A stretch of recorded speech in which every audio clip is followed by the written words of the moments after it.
म्हणजे एटीएसनी 8 बांगलादेशी लोक दहशतवादी कारवाईमध्ये समाविष्ट असलेले ते पकडले गेले। त्यामध्ये आश्चर्याची गोष्ट म्हणजे त्या 8 बांगलादेशी लोकांचं रहिवासी दाखले आहेत, त्यांचं मतदार यादीत नाव समाविष्ट केलेलं आहे, त्यांच्याकडे कागदपत्र सुद्धा आहेत।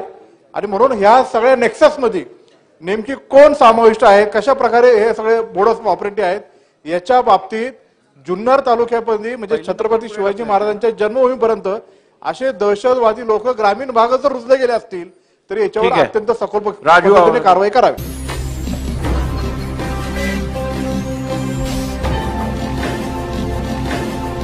ताज्या घडामोडी आणि नवनवीन माहिती मिळवण्यासाठी समाज दर्पण या YouTube चॅनलला सबस्क्राइब करा आणि बेल आयकॉनवर क्लिक करा।